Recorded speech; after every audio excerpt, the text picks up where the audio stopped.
Welcome to the debate. So, the day Lehman Brothers collapsed, September 15, 2008, that really felt like the moment everything broke open, didn't it? The financial crisis bursting into view. But as our source material lays out, this wasn't just some random event. That collapse, it was really just the symptom of a disease that had been building for decades. So today, we need to figure out what was the primary disease agent here. Was the catastrophic systemic failure driven mainly by the sheer complexity and the hidden risk engineered into those innovative financial products themselves, what we might call the mechanism? Or was it fundamentally caused by the systematic failure of the regulatory environment and, crucially, the key gatekeepers, which really allowed those mechanisms to run wild? It's a critical question. I tend to come at this from a slightly different angle. I really believe the regulatory environment, the systematic dismantling of those post-depression guardrails, the failed oversight, and frankly, the flood of excessively cheap money, that's what created the fertile ground for disaster. So, in my analysis, the regulatory failure is the ultimate necessary cause of the systemic collapse. The complex products, they were just the destructive tools that this deregulated environment handed over. Okay, I see why you emphasize policy, and it's clearly important. But I'm going to argue that the financial innovations, specifically those mechanisms of abstraction and amplification, they were the necessary and primary drivers of how deep this crisis went and just how incredibly fast it spread through the entire global system. Without these specific products, I think the failure might have just remained a more, shall we say, contained housing correction, maybe regional. My position really starts with a kind of pivotal cultural shift on Wall Street. The adoption of Louis Ranier's philosophy that, quote, mortgages are math. Now, this mindset, it stripped away the human element of a loan, the relationship, the assessment of character, and it allowed financial engineers to create instruments designed specifically to manufacture an illusion of safety. The key invention here, initially, was the collateralized mortgage obligation, the CMO. So instead of selling whole mortgages, the CMO sliced up the cash flow into different pieces, different risk profiles. They called them tranches. Right. That's a good starting point, the CMO. But that engineering, no matter how clever it was really just a tool sitting there waiting to be misused, wasn't it? The system was only enabled because we saw this systematic dismantling of critical regulatory guardrails over, really 3 decades. Let's just look at the legislation for a second. First, you had the Gramm-Leach-Bliley Act in 1999. That tore down the critical wall, the Glass-Steagall wall, between investment and commercial banking. Suddenly, you had high-risk investment banking culture infecting these previously quite staid, insured commercial banks. And that directly led to institutions that were just, frankly, too big to fail and almost certainly too complex to manage properly. Okay, but the potential for catastrophe, it was amplified exponentially by the next step in abstraction. The ability of financial engineering to slice and dice risk allowed the invention of the collateralized debt obligation, the CDO. Now, the CDO took the riskiest, the lower-rated BBB tranches from multiple CMOs, the stuff that was already concentrating risk, and bundled them together. Then, using what turned out to be fatally flawed diversification models, the engineers claimed they had magically manufactured massive quantities of new, risk-free, AAA tranches out of this toxic sludge. It was a profound, almost literal perversion of finance, because it created this artificial, frankly monstrous demand for the very worst, most toxic underlying loans. It needed more bad loans to make the machine work. And crucially, this amplification, this explosion of risk, it could only reach those global catastrophic scales because of a massive failure of governments. You have to look at the Commodity Futures Modernization Act, the CFMA, back in 2000. This act essentially created a massive regulatory black hole. It took over-the-counter derivatives like credit default swaps, which, let's be honest, are really just unregulated insurance contracts, or basically bets on whether a security defaults, and it exempted them from virtually all oversight. no exchange trading, no capital requirements, no transparency. The amplification you're describing became possible only because Congress deliberately, explicitly opened that door, allowing literally trillions of dollars in unregulated bets to be made entirely off-book in the dark. Yet, the mechanism that guaranteed true global systemic shock, the thing that locked it all together, was the synthetic CDO.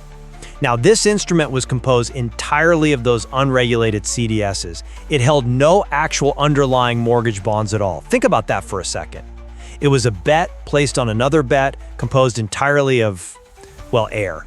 This allowed for a potentially infinite number of bets on the housing market, bets that far exceeded the actual value of the underlying mortgages. It multiplied potential losses exponentially. This product specifically created that tangled, invisible web of counterparty risk that ensured the immediate total systemic meltdown the moment Lehman Brothers failed. The inherent complexity and abstraction of the product itself was a determinant of the systemic outcome, in my view. I absolutely agree that the complexity was destructive, hugely destructive. But for that destructive complexity to be globally accepted, to be bought by pension funds and municipalities around the world, it needed legitimacy. And that legitimacy was granted by corrupted gatekeepers. The Financial Crisis Inquiry Commission concluded the crisis, quote, could not have happened without the rating agencies. They acted as essential cogs in the entire machinery. Their fatally flawed issuer pays business model, where they were paid by the very firms whose bonds they were rating, completely compromised the integrity of the AAA stamp. They essentially deceived conservative institutional investors who were starved for yield, thanks partly to the Fed's low interest rates. And this drove that fatal shift from the old originate-to-hold model, where banks cared about loan quality, to the originate-to-distribute model, which just obliterated underwriting standards. Hello, ninja loans? Look, I fully acknowledge the failure of the rating agencies. Their corruption, their frankly blind faith in models that assumed housing prices would never decline nationally, it was catastrophic, no question. However, I'd argue that the CMO, and especially the CDO, provided the necessary mathematical framework for that lie to succeed on such a grand scale. It was the successful engineering of these complex instruments, that deliberate concentration of risk into the junior tranches, while slicing off supposedly safe senior tranches, that allowed them to statistically justify, at least on paper, that AAA rating. If the instruments couldn't be mathematically engineered in this specific way, the global search for yield wouldn't have touched them. No matter how compromised the agencies were, the mechanics of concealment were primary, because they gave the agencies a fictional, quantitative basis for their ratings. But without the agency's corrupted stamp of approval, that mathematical framework, however elegant or flawed, was basically irrelevant in the real world, wasn't it? No institutional investor bound by fiduciary duty or regulation to only hold safe, AAA-rated assets would touch these complex products otherwise. The FDIC, as I mentioned, concluded the failure of the agencies, their fatal conflict of interest, their reliance on models that completely ignored systemic risk, the correlation failures. That was the direct mechanism that gave legitimacy to the toxic assets. It ensured they became embedded throughout the entire global financial system. So for me, the failure was less about the inherent complexity of the math and more about the blind trust placed in those gatekeepers, largely due to regulatory inaction and an environment that prioritized profit above all else. Furthermore, let's talk about where all this lending volume actually came from. The fever, as the source calls it, the sheer scale of the crisis, it was fundamentally fueled by the environment. You had this flood of cheap money coming from the Fed's low interest rates after the dot-com bust, combined with the removal of constraints on predatory lending practices on the ground. That environment created the massive, insatiable global demand for any mortgage product to feed the securitization machine. This led directly to the abandonment of prudence, right?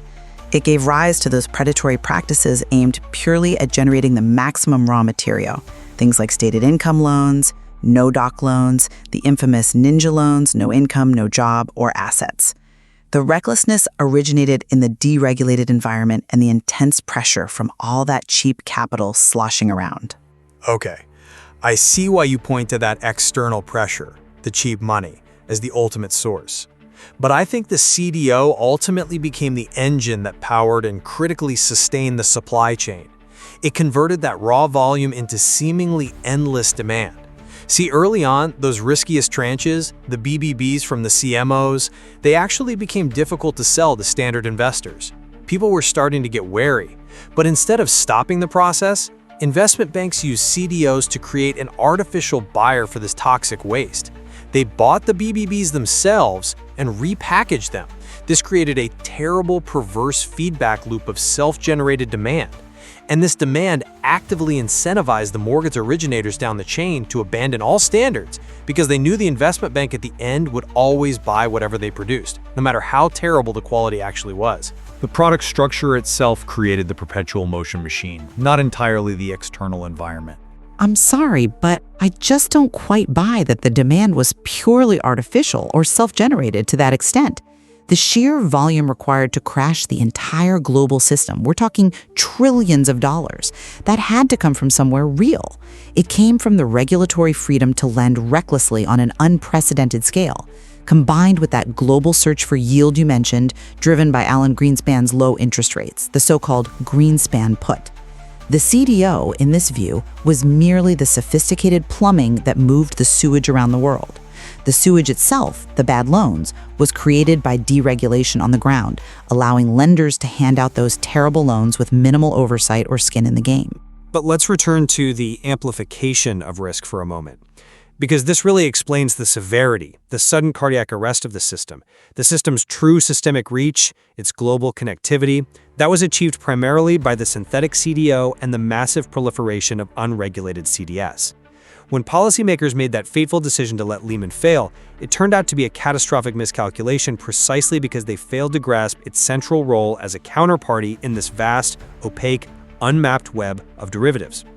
The very complexity and interconnectedness of the financial product ensured that the credit markets didn't just wobble, they froze solid, globally, almost overnight. That's a compelling argument regarding the role of complexity in the severity, absolutely. But the ultimate vulnerability, the reason that amplification could happen on such a scale, traces directly back to the Commodity Futures Modernization Act of 2000. That law, as we discussed, deliberately made the derivatives market a regulatory black hole. It allowed trillions in these side bets, these CDS, to be made without the most basic requirements like holding capital against those potential losses. The government's explicit decision to exempt these swaps from oversight, from transparency, that was the key environmental failure. And the subsequent implosion of AIG, which was on the hook for hundreds of billions in CTS it couldn't pay, requiring the largest government bailout in history, proved that this specific regulatory error regarding derivatives was the ultimate systemic vulnerability. Had the environment demanded transparency and capital reserves for CDS, that whole amplification mechanism you described would likely have stalled much, much sooner. But let me just offer a slightly different perspective on that. Even if we accept the CFMA was the original regulatory sin, the very nature of the synthetic CDO, this bet on a bet with no underlying asset, it meant the regulatory failure was almost structurally embedded and perhaps inevitable. How could regulators possibly assess the true risk accumulating in instruments that were completely disconnected from real-world assets? The abstraction itself arguably made effective oversight impossible, demonstrating that the sheer ingenuity of the mechanism ultimately outpaced any realistic hope of environmental control at that point. So, to summarize my position then, the great unraveling of 2008 was fundamentally driven by, you could say, the hubris of financial engineers. They created products starting with the CMO, escalating to the CDO, and culminating in the synthetic CDO that successfully and disastrously severed the link between the financial instrument and the real-world asset it supposedly represented. They manufactured and amplified risk far, far beyond the actual value of the underlying mortgages. For me, the crisis was rooted in the math, the complexity, and fundamentally the mechanisms of concealment that allowed localized housing risk to become a globally systemic catastrophe. And to summarize my position, while I absolutely agree the products were complex, maybe even ingenious in a dangerous way, the crisis was ultimately an environmental and policy failure. It was the systematic removal of those vital Depression-era regulations through acts like Gramm-Leach-Bliley and the CFMA, coupled with the utter failure of government-sanctioned gatekeepers, especially the corrupted rating agencies, that created the fertile ground. It created an environment where predatory lending and, yes, infinite risk amplification through derivatives could thrive unchecked. The system wasn't exposed just by the existence of complex products, but fundamentally by the absence of competence, integrity, and crucially, regulatory action in the bodies that were specifically tasked with protecting the financial system. And I think what this discussion really highlights, doesn't it, is how essential both sides of this coin really were. You absolutely needed the mechanism, the financial alchemy, if you will, to create the time bomb, the product that could hide and concentrate risks so successfully. But equally, you needed the systematic failure of oversight and the dismantling of regulations, the environment, to effectively remove all the safety nets and allow that bomb to be armed, replicated, and deployed globally across the entire financial system. Exactly. That seems right. Understanding the causes of 2008 really requires looking both at the sophisticated, maybe overly sophisticated design of the dangerous tool, and simultaneously at the negligent, systematic removal of almost every single safety barrier that should have been surrounding it.